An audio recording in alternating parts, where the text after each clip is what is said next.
بسم الله الرحمن الرحيم. إن الحمد لله نحمده ونستعينه ونستغفره ونؤمن به ونتوكل عليه ونعوذ بالله من شرور أنفسنا ومن سيئات أعمالنا. من يهده الله فلا مضل له ومن يضلله فلا هادي له، ونشهد أن لا إله إلا الله وحده لا شريك له، ونشهد أن محمدا عبده ورسوله.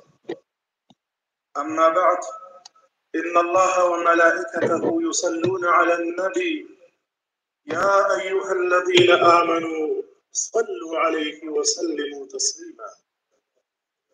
اللهم صل على محمد وعلى آل محمد كما صليت على إبراهيم وعلى آل إبراهيم إنك حميد مجيد.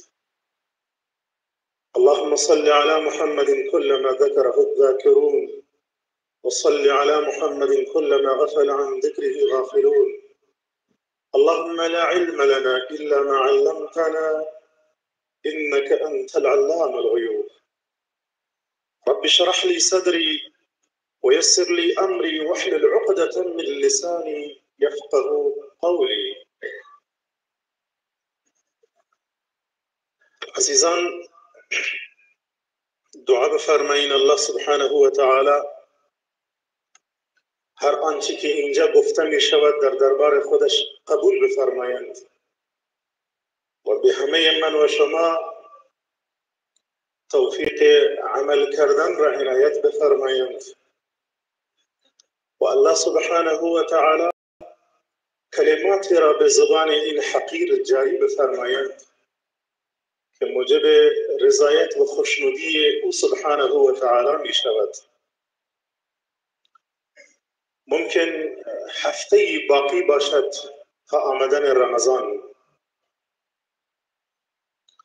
چقدر زیاد محتاج رمضان هستیم،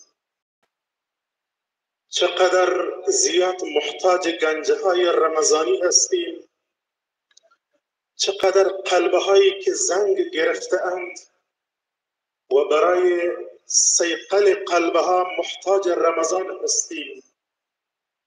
چقدر زیاد محبت دنیا در قلبهای من آمده و محتاج رمضان هستیم. چقدر زیاد محتاج رمضان هستیم وقتی میبینیم که از پروردگار من دور شده ایم. چقدر زیاد محتاج رمضان هستیم وقتی فساد و فتنه ها از هر سوی ما را فرا گرفته است. چقدر زیاد محتاج دعاهای رمضانی هستیم وقتی میبینیم که دشمنان از هر طرفی بر مسلمانان فشار آورده‌اند. چقدر زیاد محتاج مناجات رمضانی هستیم در حالی که گناهان من زیاد شده است، در حالی که گناهان من بر شانه‌های من سنگینی می کند. چقدر زیاد محتاج رمضان هستیم. دعا کنید که رب العالمین من و شما را از مقبولین در رمضان بگرداند، نه از جمله محرومین. حضرت ابو هریره رضی الله عنه می فرمایند قبل از آمدن ماه مبارک رمضان رسول الله صلی الله علیه و سلم اصحاب را مژده می دادند به آمدن رمضان. رسول الله اصحاب را مژده می دادند به آمدن رمضان و می فرمودند اتاکم شهر رمضان شهر مبارک فرض الله عليكم صيامه تفتح فيه أبواب الجنة وتغلق فيه أبواب الجحيم وتغل فيه مردة الشياطين وفيه ليلة هي خير من 1000 شهر من حرم خيرها فحرم. فرمود صلی الله علیه و سلم ماه مبارک رمضان به سوی شما آمده است. الله روزه آن را بر شما فرض گردانیده است. در این ماه دروازه های جنت باز می شوند، دروازه های جهنم بسته می شوند و شیاطین سرکش به زنجیر کشیده می شوند. در این ماه است که از 1000 ماه بهتر است هر کسی از خیر آن محروم شود، واقعا که او محروم شده است. چرا رسول الله صلی الله علیه و سلم پیشا پیش مژده میدادند به اصحاب تا همتها به حرکت بیایند، تا همه آمادگی بگیرند برای آمدن این ماه بزرگ خود را آماده بکنند؟ عزیزان، فاصله تا رمضان بسیار کم است. رمضان بازاری است، رمضان بازاری است که بعضی ها وقتی در آن داخل می شوند از لحظه آن استفاده می کنند و خرید می کنند، چیزی را برای خود می گیرند، توشهی را برای خود می گیرند و فایده می کنند، اما بعضی ها دست خالی از آن همینطور خارج می شوند بدون اینکه کدام دست آورد داشته باشند، بدون اینکه از رمضان چیزی را به دست آورده باشند از این بازار رمضانی خارج می شوند. اما عزیزان، الان همه ما منتظر آن هستیم، الان همه ما منتظر آن هستیم، اما وقتی در آن داخل می شویم بسیار زود می گذرد. والله الان همه من شما منتظر رمضان هستیم، اما وقتی که در آن داخل می شویم بسیار زود می گذرد. بعضی ها وقتی در این بازار داخل می شوند ابتدا با شوق و اشتیاق، عشق و علاقه حرکت می کنند، اما همین که به آخرهای رمضان می رسند کم کم خسته می شوند و بی حوصله می شوند و زود بدون دستاورد از بازار رمضانی خارج می شوند. اما این بیچاره نمی داند که بهترین اجناس، بهترین توشه ها در آخر این بازار هست. اما متاسفانه او دیگه در آخر بازار بی حوصله می شود. چرا؟ چون اون بدون آمادگی در رمضان داخل شده است. او آمادگی را نگرفته است، او عظمت رمضان را ندانسته است. با تأسف بگویم که بسیاری ها با سردی به استقبال رمضان می روند، بسیار با سردی، بسیار با بی حوصلگی. الله حفاظت بفرماید. دقیقاً بعضی ها در ابتدای رمضان بسیار با شوق و علاقه به مسجد دیده می شوند، مساجد پر می شوند، منزل اول و دوم هم پر می شود. ماشاءالله همین اواسط رمضان است که می بینید یک صف و دو صف کم می شود. اواخر رمضان را می بینید که بله 10 صف 20 صف 30 صف کم شد. کجا رفتن اینها؟ اینها کجا رفتن؟ چرا ختمی را که شروع کردن به پایان نرسانیدن؟ چرا تا 27 ماه مبارک رمضان صبر نکردن؟ چرا بی حوصله شدند؟ مراقب باشید که دقیقاً شیطان در رمضان کمینه های خود میگیرد و دامه های خود را میاندازد.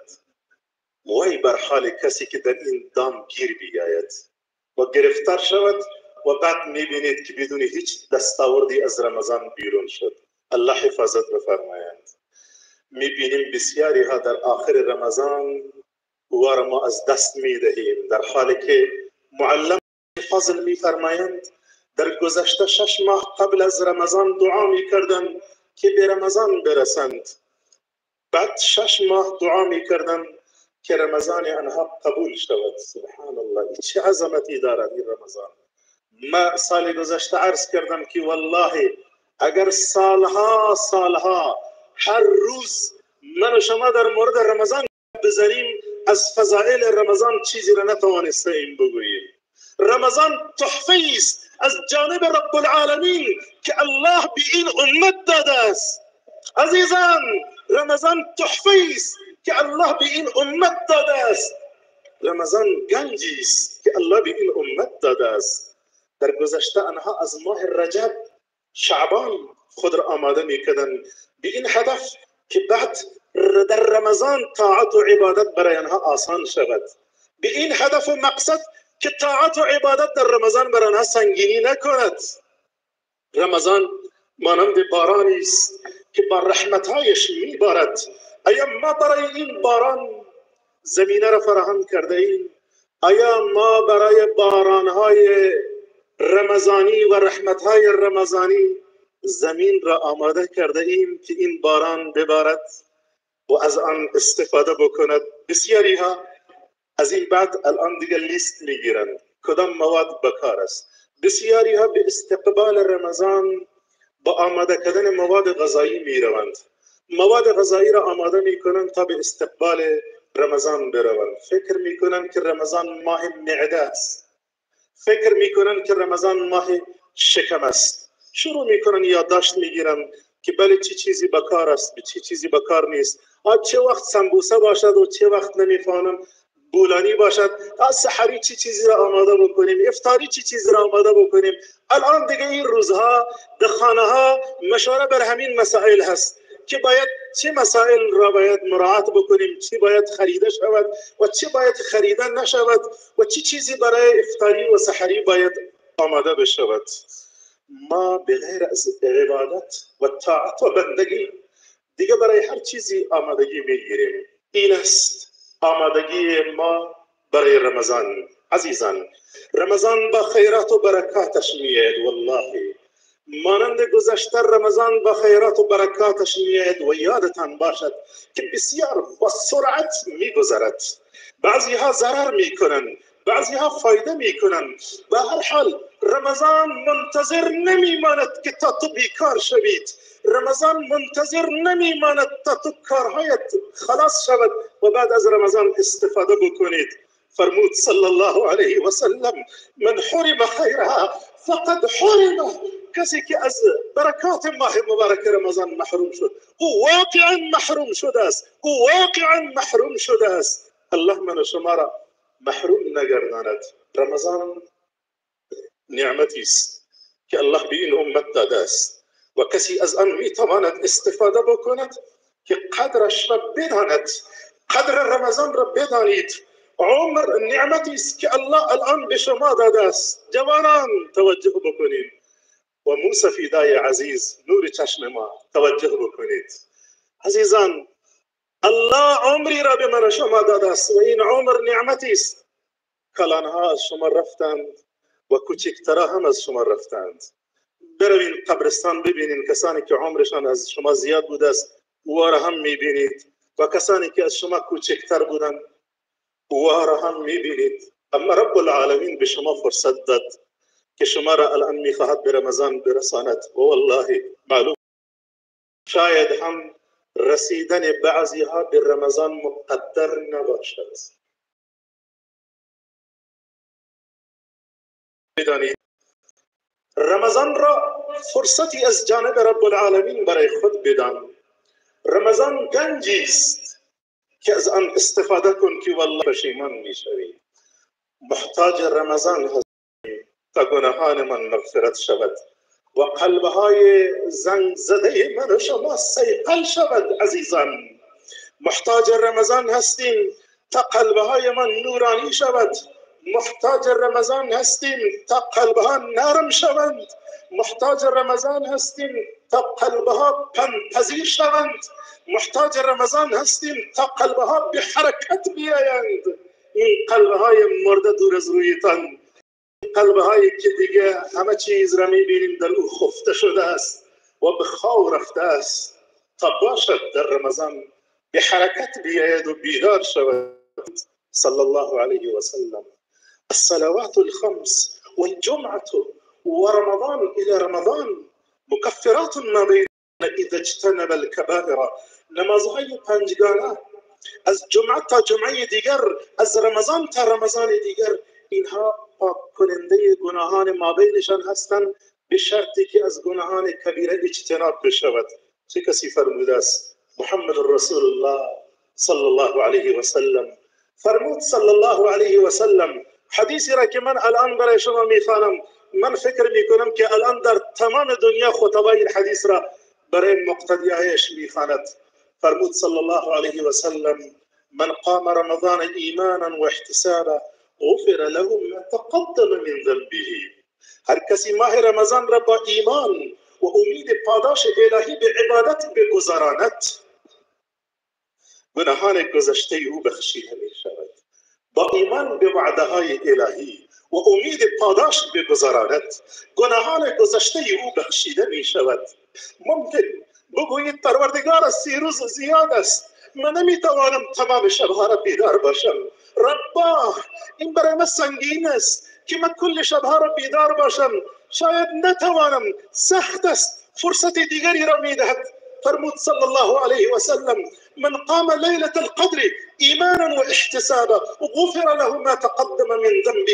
هر کسی شب قدر را با ایمان و امید پاداش الهی به عبادت بگذراند، گناهان گذشته او بخشیده می شود. باز هم فرصت می دهد، می گوید دعای افطاری، دعایی که در هنگام افطار می کنید رد نمی شود. فرصت بعد از فرصت ببینید رب العالمین فضا را بازتر می کند تا بهانه پیدا بشود، تا بنده اش بخشیده بشود. الله دشمنی ندارد با شما، الله به خاطر دیگران از شما انتقام نمیگیرد. شما بنده رب العالمین هستید، مخلوق رب العالمین هستید. الله نمیخواهد که شما را عذاب بدهد، فضا را بازتر می کند تا بهانه پیدا شود برای مغفرت بندهش. الله این همه فرصت ها را یکی بعد از دیگری در اختیار بنده هایش میماند. چرا؟ تا بنده اش بخشیده شود. این فرصت هایی است. والله این پروردگار دوست داشتنی است.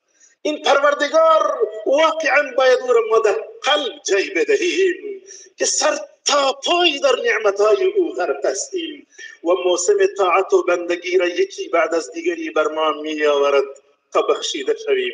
این پروردگار دوست داشتنی است. این پروردگار لایقی است که با او عشق بورزید و امیدوار او باشید. چون این پروردگاری داریم چرا ناامید باشیم؟ لذا مغفرت و آزادی گردنها از آتش جهنم از گنجهای رمضانی است، از خزانه های رمضانی است. و جالب است که شبهایی را در پیش روی داریم که هر شب الله گروهی که مستحق عذاب هستند از جهنم آزادشان می کند. فرمود صلی الله علیه و سلم: ان لله عند كل فطر عتقاء و ذلك فی كل لیلة. الله هر شب هنگام افطاری کسانی را دارد که از جهنم آزاد بکند. چه کسی گفته است؟ محمد رسول الله. هر شب گروهی را از جهنم آزاد می کند. معلوم نیست کدام شب اعلام شود فلانی آزاد شدید. آن وقتی است، وقت خوشحالی که تبریک باشد. الله کریم است و کریم وقتی کسی را آزاد بکند دیگه او را مؤاخذه نمی کند. الله کریم است. کریم وقتی کسی را آزاد بکند دیگه او را مؤاخذه نمی کند. لذا عرض می کردم که چقدر